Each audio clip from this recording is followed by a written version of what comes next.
절입니다.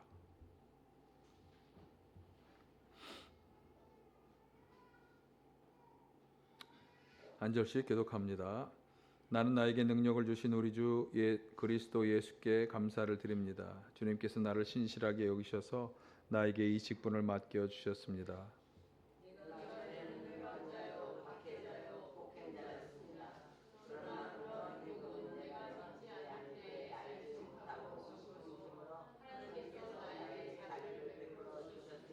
우리 주님께서 나에게 은혜를 넘치게 부어 주셔서 그리스도 예수 안에서 얻는 믿음과 사랑을 누리게 하셨습니다.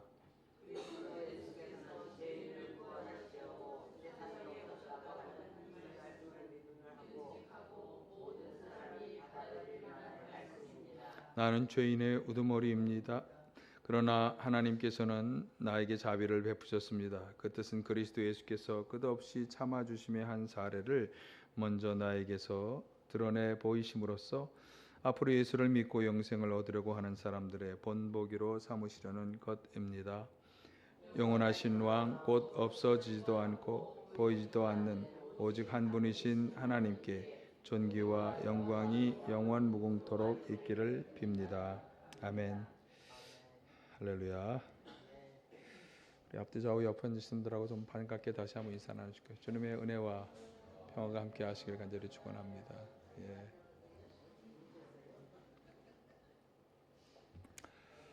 오늘 본문 디모데 전서 또 후서까지 있습니다. 이 디모데 전후서는 바울의 제자이면서 영적 아들인 디모데에게 보낸 서신인데 그 서신의 서문 중에서 오늘 본문을 발췌한 것입니다.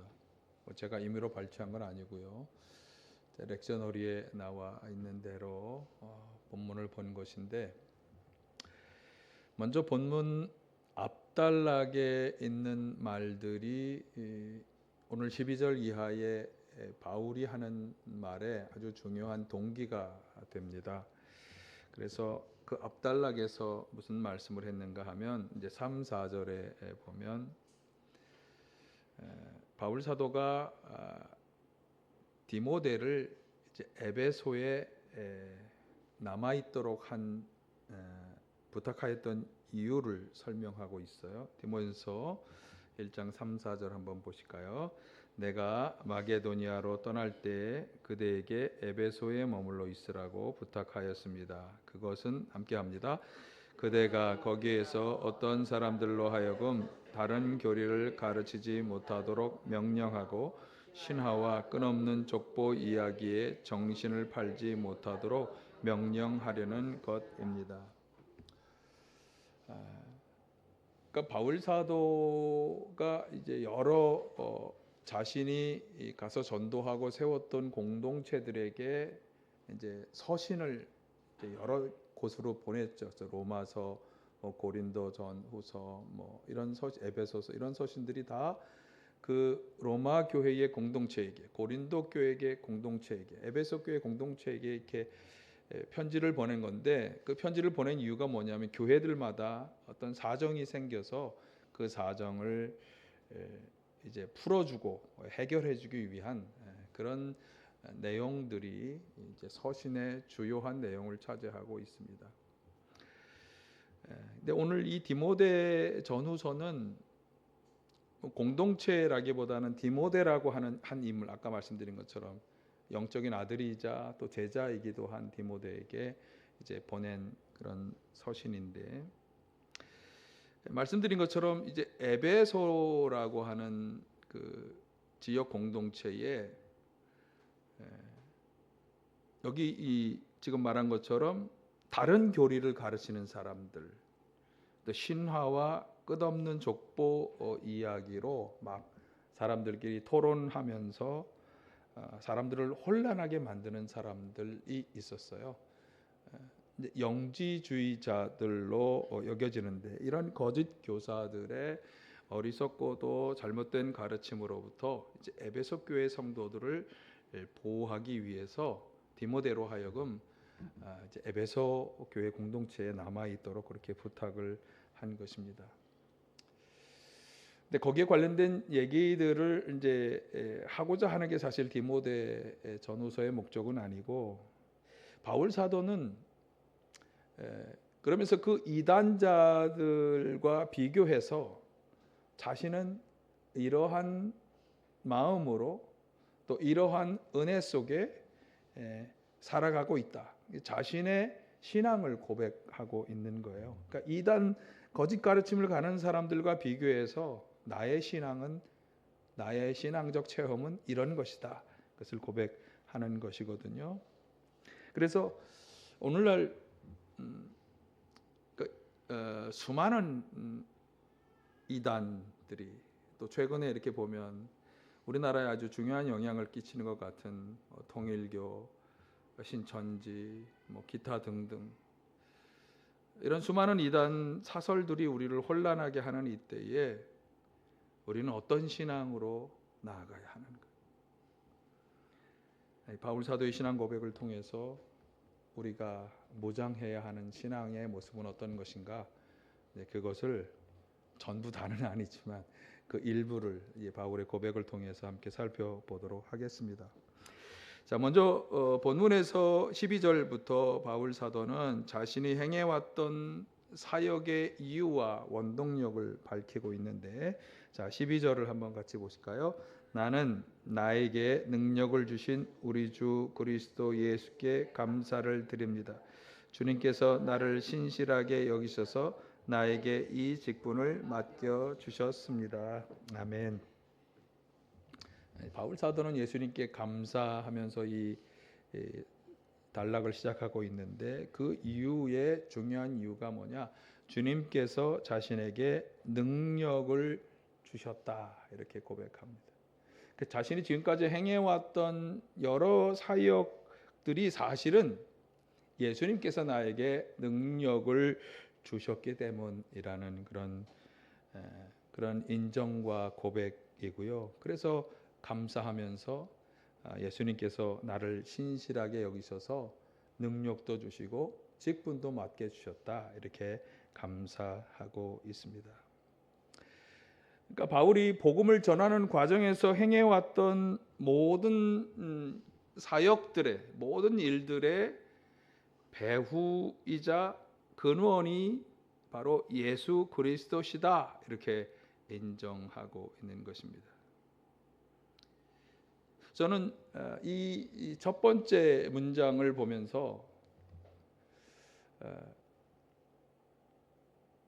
나는 나의 지금까지의 삶의 모든 사역과 활동의 근원이자 배후에 예수 그리스도께서 계시다, 그렇게 내가 고백하고 있는가 하는 것을 생각해 보았어요. 사실은 이게 우리 그리스도인들의 신앙 고백이어야 한다고 그렇게 생각이 되어집니다. 여러분들은 어떻습니까?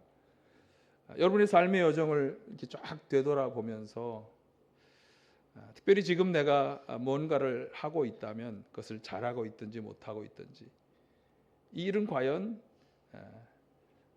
나의 힘과 능력과 지혜로 되어져 가는 것인가? 바울의 고백처럼 나에게 힘을 주시고 능력을 주시고 지혜를 주신 주님이 계시기 때문에 내가 이 일을 해왔다, 내 배후에는 그분이 계시다, 이런 마음으로 내가 이 일을 하고 있는가? 그런 점에서 바울의 이 신앙 고백이 마음의 울림을 먼저 가져왔습니다. 여러분, 우리에게 직분을 주시고 교회의 직분도 있고 사회에 여러 활동하는 여러분의 그 활동의 영역도 주시고 그것을 감당할 수 있는 능력과 지혜를 주신 분이 예수 그리스도시다. 우리가 그렇게 고백하고 인정하실 수 있기를 간절히 축원합니다.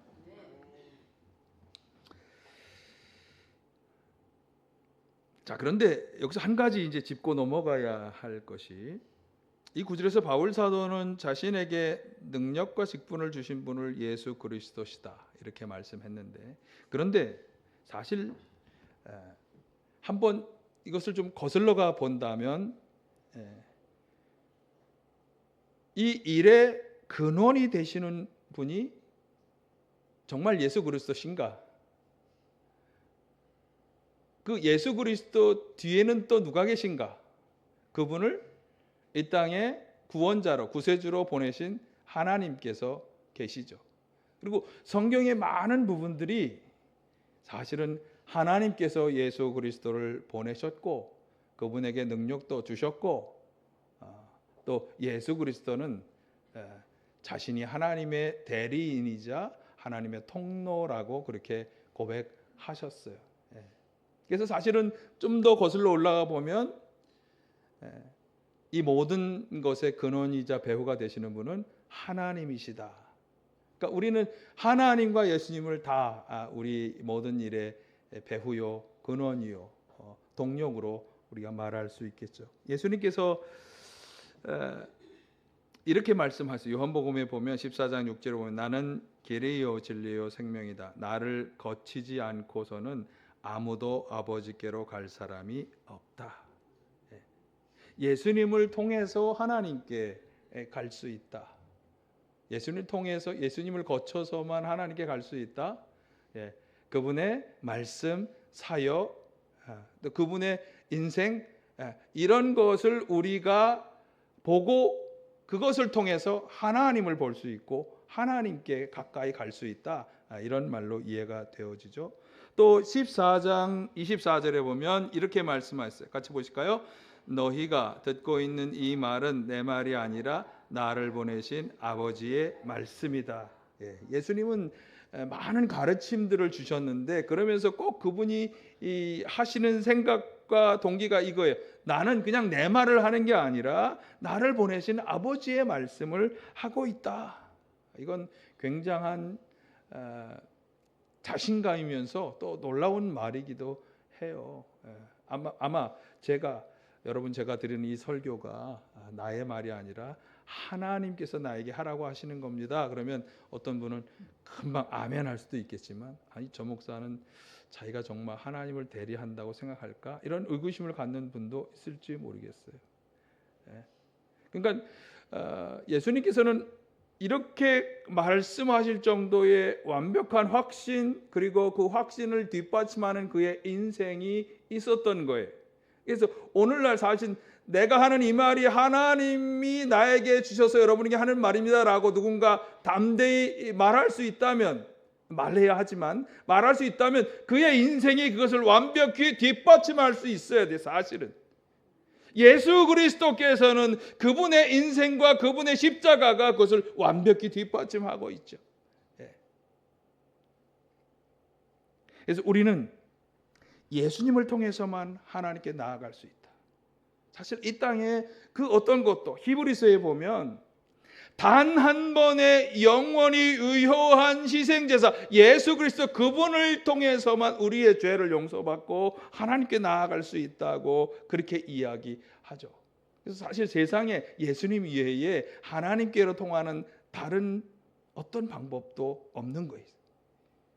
아무리 무슨 교회 자기가 참 어머니라고 주장해도 그건 절대로 성경에 나와 있는 얘기가 아니에요. 자기 얘기일 뿐이지. 자기들의 주장일 뿐이지. 우리는 그런 걸 이단 사설이라고 이야기하죠. 여러분, 예수님을 통해서만 하나님한테 나아갈 수 있고 하나님께서는 그 예수님과 함께 하시며 성령과 능력을 부어주셔서 수많은 병자를 치료하고 귀신을 쫓아내는 치유의 사역을 행하게 하셨죠. 베드로 사도가 말씀하잖아요. 사도행전 10장 38절 보실까요? 하나님께서 나사렛 예수에게 성령과 능력을 부어주셨습니다. 이 예수는 두루 다니며 선한 일을 행하시고 마귀에게 억눌린 사람들을 모두 고쳐주셨습니다. 그것은 하나님께서 그와 함께 하셨기 때문입니다. 아멘. 그런데 참 감사하고 재미있는 건 하나님으로부터 성령과 능력을 받으신 예수님께서 제자들에게 그 능력을 전해주셨다라고 하는, 그래서 제자들도 나아가서 병자를 고치고 귀신을 쫓아내게 하십니다. 마태복음 9장에 말씀하잖아요. 예수님께서 12제자를 한 자리에 불러놓으시고 어떻게 하셨죠? 모든 귀신을 제어하고 병을 고치는 능력과 권능을 주시고 하나님 나라를 선포하며 병든 사람을 고쳐주게 하시려고 그들을 내보내셨다. 그렇게 말씀하죠. 또 예수님께서 사도행전 1장 8절에서 말씀하죠. 하늘로 올라가시기 직전에 남겨주신 가장 귀한 말씀 중에 하나죠. 성령을 통해 능력을 받고, 여기 성령이 너에게 내리시면 너희는 능력을 받고 온 땅에 이르러 내 증인이 되라 라고 하는 말씀을 주신 것입니다. 결국 초대교회 사도들은 사도행전 5장에 보면 이 받은 이 능력을 발휘하며 복음을 전하였죠. 사도들의 손을 통해 수많은 이적과 기적이 일어나며 백성들이 한 곳에 솔로몬 행각에 모여서 말씀을 들은 거죠. 네. 그리고 바울 사도 역시 사도행전 14장에 보면 주님이 주신 그 능력을 발휘하며 맡겨주신 직분을 감당했어요. 자, 제가 지난주에 우리는 예수님의 제자의 계보를 잇고 있다 기억나시나요?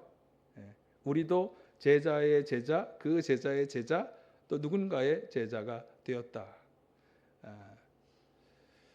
저는 이제 모태신앙이거든요. 그러니까 저는 사실 어머니 아버님이 이제 목회자가 되셨고 그 자녀로 어릴 때부터 태어났고, 저는 어릴 때부터 뭐 작은 목사라는 소리도 듣고 자랄 정도, 시골에서 자랐으니까 그렇게 얘기들을 해주셨죠. 뭐 제가 작은 목사였다는 게 아니라 저의 스승은 저희 아버님이고 어머님이겠죠. 그분들의 신앙을 제가 물려받았습니다. 누구에게 전도를 받으셨어요? 그럼 그분의 제자가 되었다고 말할 수 있어요. 그분이 제자와 같은 마음으로 신앙이 성장하고 자라도록 잘 도와주셨어야 돼. 그렇게 해주셨나요? 예. 그럼 그분이 그러면 그러면 그럴 끝이냐? 그게 아니라 그분의 또 위로 가고 결국은 우리는 예수님의 제자다. 예수님의 제자다. 그래서 여기 제가 지금까지 설명해 드린 것처럼 우리도 성령의 은사를 통해서 예수님의 제자로서 주님이 주신 능력을 받고, 그리고 우리도 우리에게 주신 일들을 감당해 나갈 수 있는 것이다. 이게 오늘 제가 첫 번째로 바울 사도를 통해서 나에게 능력을 주신 분은 예수 그리스도시다. 감사한다. 그럼 바울 사도만이냐? 아니다. 우리도 하나님으로부터 예수님으로부터 제자들로부터 우리의 그 누군가의 스승이 되는 분에게 내려왔던 그 모든 계보를 위해서 오늘 우리에게도 주님이 성령을 통해 능력을 주시고 주신 여러 가지 일을 감당하게 하신다. 그러니까 이 말은 오늘 우리 모두가 함께 고백하는 신앙의 고백인 줄로 믿습니다. 주님께서 우리에게 능력을 주셔서 우리의 이 모든 일을 우리는 감당해 나아가고 있다. 여러분 이것을 분명히 확신하며 감사함으로 주어진 일을 잘 감당해 나가시기를 간절히 축원합니다. 자, 이런 감사의 말씀과 더불어서 바울 사도는 자신이 경험한 놀라운 신앙의 경험을 고백하고 있습니다. 자신이 원래 어떤 사람이었는지, 그럼에도 불구하고 하나님은 어떤 은혜를 주셨는지, 자, 이것을 우리가 이제부터 살펴보겠는데, 먼저 13, 14절의 말씀을 보실까요? 시작. 내가 전에는 회방자요 박해자요 폭행자였습니다. 그러나 그러한 행동은 내가 믿지 않았을 때 알지 못한 것이므로 하나님께서 나에게 자비를 베풀어 주셨습니다. 여기까지만 보실까요? 자, 이 구절에서 회방자요 박해자요 폭행자였는데 그런 나에게 은혜와 자비를 베풀어 주셨다. 자신이 회방자요 박해자요 폭행자였다고 그렇게 고백하고 있습니다. 뭐 이미 잘 아시는 분들도 있지만 사실은 이것을 잘 보여주는 이야기가 사도행전에 나오죠. 사도행전 8장에 보면 이 바울이라는 이름을 가지기 전에 청년 사울이라는 이름의 당사자는 그리스도인들을 잡아가두고 죽이는 일에 앞장섰던 사람이에요. 사도행전 8장 1, 3절이 그걸 잘 보고하고 있어요. 보실까요? 사울은 스데반이 죽임을 당한 것을 마땅하게 여겼다. 그날에 예루살렘 교회에 큰 박해가 일어났다. 그래서 사도들 이외에 모두 유대 지방과 사마리아 지방으로 흩어졌다. 경건한 사람들이 스데반을 장사하고 그를 생각하며 몹시 통곡하였다. 그런데 같이 보십니다. 시작. 사울은 교회를 없애려고 날뛰었다. 그는 집집마다 찾아 들어가서 남자나 여자나 가리지 않고 끌어내어 감옥에 넘겼다. 이 바울 이전의 청년 사울은 그리스도의 도를 전하는 사람들을 잡아 가두고 죽이는 일에 앞장섰어요. 왜 그렇게 했을까요? 그가 유대교에 아주 열심을 가진 사람이었기 때문이에요. 그러니까 유대교 전통을 지키기 위해서 그는 그리스도인들을 박해하는 일에 앞장섰던 것인데, 그때 그의 상태를 갈라디아서에서 이렇게 설명했어요. 이 갈라디아서의 얘기가 그의 마음을 잘 보여줍니다. 한번 보실까요? 내가 전에 유대교에 있을 적에 한 행위가 어떠한지를 여러분이 이미 들은 줄로 압니다. 같이 합니다. 나는 하나님의 교회를 몹시 박해하였고 또 아주 없애버리려고 하였습니다. 나는 내 동족 가운데서 나와 나이가 같은 또래의 많은 사람보다 유대교 신앙에 앞서 있었으며 내 조상들의 전통을 지키는 일에도 훨씬 더 열성이었습니다. 자, 이 말씀에서 우리가 보아야 하는 점이 있어서 제가 이걸 소개해 드린 거예요. 청년 사울은 자신이 믿고 있던 신념과 가르침에 아주 투철했기 때문에 이런 박해자가 되었다라고 하는 사실이. 그런데 사실 그의 믿음과 신념은 하나님의 본질에서 벗어나 있었어요. 하나님이 율법을 통해 주셨던 그 율법의 참 의미와 본질을 벗어나서 유대인 중심에 편협되고 아주 좁은 세계관에 바탕을 둔 그런 신념을 그가 가지게 되었던 거예요. 당시 유대인들은 하나님께서 온 인류에게 사랑을 베푸시고 구원의 은혜를 베푸시는 분이라는 것을 외면하고 하나님께서 보내신 메시아를 받아들이지 않았어요. 유대 민족만이 하나님의 백성이라고 그렇게 믿었어요. 이런 잘못된 믿음과 신념에 빠져 있었기 때문에 청년 사울은 회방자요, 박해자요, 폭행자가 되었다라고 하는 사실이, 이것이 오늘날 우리가 주의해야 하는 점이, 오늘날 그리스도인들이 정말 주의해서 들어야 하는 거예요. 온 인류를 구원하고자 하는 하나님을 올바로 알고 이해하고 믿지 못하면 이런 엉뚱한 신념의 사람이 되어버려서 청년 사울처럼 회방자요, 박해자요, 폭행자가 될 수 있다라고 하는 거죠.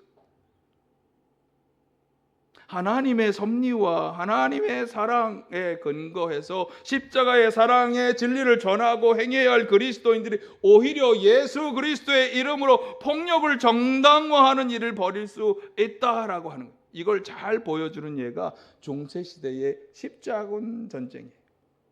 그들은 예수 그리스도의 이름으로, 십자가라는 이름으로 자기들의 그 이면의 본질적인 정치적 야욕과 탐욕을 예수 그리스도라는 이름으로 오히려 사람들을 무참하게 죽이는 일을 저질렀어요.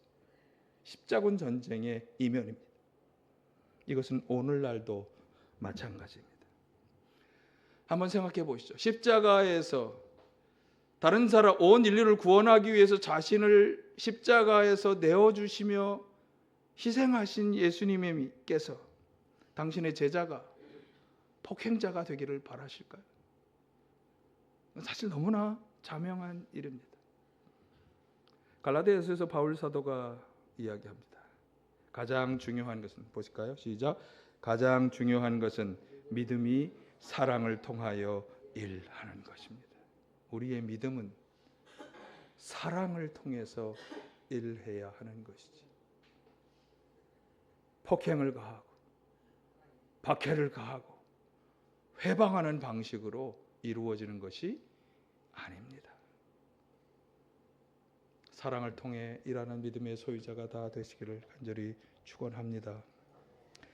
자, 그런데 바로 이런 박해자요 폭행자인 자신이 하나님의 은혜를 받았다.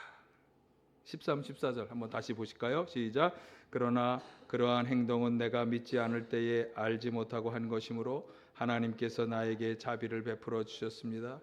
우리 주님께서 나에게 은혜를 넘치게 부어 주셔서 그리스도 예수 안에서 얻는 믿음과 사랑을 누리게 하셨습니다. 자신이 참으로 알고 참으로 믿지 못했을 때 행한 일에 대해서 하나님이 자비와 은혜를 넘치게 부어 주셨다.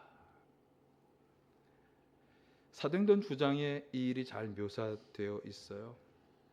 앞에서 설명드린 것처럼 그가 이단으로 여기던 사람들, 그러니까 유대교의 가르침과 반하는 새로운 구원의 도리를 가르친다고 주장하는 이 그리스도의 도를 전하는 사람들을 그가 잡아오고자 담에색으로 내려갈 때 예수님이 그에게 빛으로 나타나신 것이죠. 사도행전 9장 3절 이하에 19절까지 쭉 그 이야기가 나옵니다. 예수님께서는 그에게 먼저 빛으로 다가오셔서 사울아 사울아 네가 왜 나를 핍박하느냐. 그리스도인들과 자신을 동일시하면서 그리스도인들을 핍박하던 사울에게 나타나셔서 말씀하셨죠. 그는 그 장면에서 눈을 감고 사흘 동안 아무것도 먹지 못하고 마시면서 기도하였고, 그리고 아나니아를 만나서 하나님이 자신을 통해 해야 할 일에 대한 이야기를 듣게 되죠.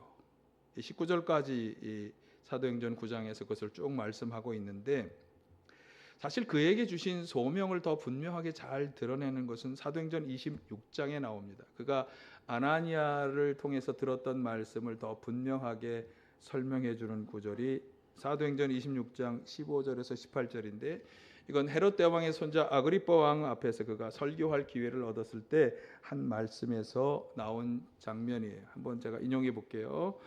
주님께서 나는 내가 핍박하는 예수이다. 자 일어나서 발을 딛고 서라. 내가 내게 나타난 목적은 너를 일꾼으로 삼아서 내가 나를 본 것과 내가 장차 내게 보여줄 일에 증인이 되게 하려는 것이다. 따라오고 계신가요? 자, 그 다음 구절 같이 볼까요? 나는 이 백성과 이방 사람들 가운데서 너를 건져내어 이방 사람들에게로 보낸다. 이것은 그들의 눈을 열어주어서 그들이 어둠에서 빛으로 돌아서고 사단의 세력에서 하나님께로 돌아오게 하며 또 그들이 죄 사함을 받아서 나에 대한 믿음으로 거룩한 사람들 가운데 들게 하려는 것이다 하고 말씀하셨습니다. 이 말씀이 여기서 이제 핵심이 되는 것은 너를 건져내어 이방으로 보낼 것이다. 그래서 그들을 어둠에서 빛으로 사단의 세력에서 그리스도에게로 돌아서게 하고 그 다음에 죄사함을 받아서 거룩한 백성이 되게 하려 한다. 너는 이 일에 증인이 되어야 한다. 그것이 바울이 평생에 간직하며 이방의 사도라고 알려질 정도의 최선을 다해서 일을 했던 그런 이유입니다. 그의 삶은 이 경험 이후로 완전히 달라졌죠. 그는 바울이라는 새 이름을 얻고 어디에서나 예수님과 복음을 전하는 사람이 되었어요. 15, 16절에서 그것을 이렇게 말씀합니다. 한번 보실까요? 그리스도 예수께서 죄인을 구원하시려고 세상에 오셨다고 하는 이 말씀은 믿음직하고 모든 사람들이 받아들일 만한 말씀입니다. 같이 하십니다. 나는 죄인의 우두머리입니다. 그러나 하나님께서는 나에게 자비를 베푸셨습니다. 그 뜻은 그리스도 예수께서 끝없이 참아주심의 한 사례를 먼저 나에게서 드러내 보이심으로써 앞으로 예수를 믿고 영생을 얻으려고 하는 사람들의 본보기로 삼으시려는 것입니다. 죄인의 우두머리인 자신에게 자비를 베풀어 주신 것은 끝없이 참아주시는 사례를 먼저 보여주신 것이다. 본보기였다. 예수님을 믿고 영생을 얻으려는 사람들의 본보기였다. 그렇게 말씀하고 있습니다. 여러분, 이것이 하나님이 행하시는 놀라운 역사예요. 청년 사울과 같은 박해자, 폭행자도 회개시키셔서 들어 사용하시는 분이 하나님이고 그분의 은혜예요. 우리가 어떤 자격을 갖추지 않았어도 그리스도인들을 박해하는 폭행자요, 방해자요, 회방자가 되었어도, 혹은 아무것도 모르는 무식한 자였어도, 연약한 자, 너무나 많은 죄를 저지른 죄인이었다 할지라도 하나님은 우리를 회개시키셔서 당신의 놀라운 역사의 사명자가 되게 하시는 거예요. 내가 지금 어떤 사람인 것은 별 상관이 없어요. 중요한 건 내가 예수를 참으로 만나서 회개하고 돌이켰느냐, 내가 하나님을 올바로 알고 이해하느냐, 내가 그분이 주신 뜨거운 사랑에 내 마음이 감격하여서 그 사랑에 응답하고자 하는 마음을 가지고 있느냐, 그것만이 중요한 것이죠. 그래서 오늘 끝없이 참아주심의 사례를 보여주셨다. 이것이 오늘 제가 여러분과 함께 나누고자 하는 말씀의 핵심입니다. 오늘 설교의 제목이기도 합니다. 내가 지금까지 어떤 형편에 있었던가? 목사님, 내 나이 이제 80, 90이 다 돼가는데 뭘 이제 나에게 그러십니까? 모세가 80세에 주님의 사명을 받았다니까요. 모세가. 우리를 통해 주님이 일하시는 거예요. 내 능력이 아니라 주님의 능력으로 하시는 거예요. 바울과 같이 수많은 사람을 찾아, 그리스도인들을 찾아 죽이던 사람도 사용하셨잖아요. 80세 노인도 사용하시는 줄 믿습니다. 예. 누구라도 사용하시는 거예요. 그분은 누구라도 돌이켜 당신의 일을 감당하는 사람으로 만드시는 게 하나님의 놀라운 은혜입니다. 자, 마지막으로 한번 보실까요?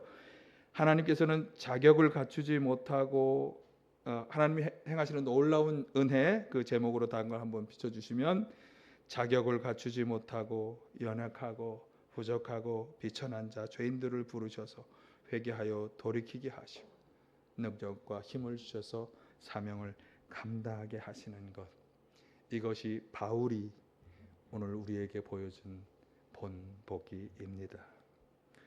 회방자요, 박해자요, 폭행자였던 바울 사도는 끊임없이 참아주신 은혜의 좋은 사례가 되었습니다. 비록 우리가 죄인 중에 죄인이라고 스스로 자책할지라도, 나는 너무나 연약하고 비천하고 또 나이가 많습니다 할지라도, 주님은 바울처럼 우리도 용서해 주시고 능력을 주시고 우리를 사용해 주실 것입니다. 자, 몇 가지 조건이 있었죠. 첫째로, 예수님을 만나 자기 죄를 인정하고 회개하여 돌이킨다면, 편견과 아집의 너울을 벗고 하나님과 예수님을 올바로 알고 참으로 믿는 믿음으로 나아간다면, 본 보여주신 십자가의 사랑으로 그 열정으로 무장하여 나아간다면, 주님은 오늘도 우리를 사용하셔서 어둠에 있는 사람들을 빛으로, 사단에게 붙잡혀 있는 사람들을 예수 그리스도에게로 죄 사함을 받는 거룩한 백성이 되도록 인도해 삼는 이 일을 우리를 통해 행하여 주실 줄 믿습니다. 끝없이 참아주시고 사명자로 삼아주시는 주님께 응답하시기를 바라고, 지은 죄를 회개하고 돌이켜서 우리와 함께 하시며 성령으로 도우시는 주님만을 믿고 의지하며 사랑을 통하여 일하는 그런 성도가 다 되시기를 간절히 축원합니다. 사랑의 아버지 하나님,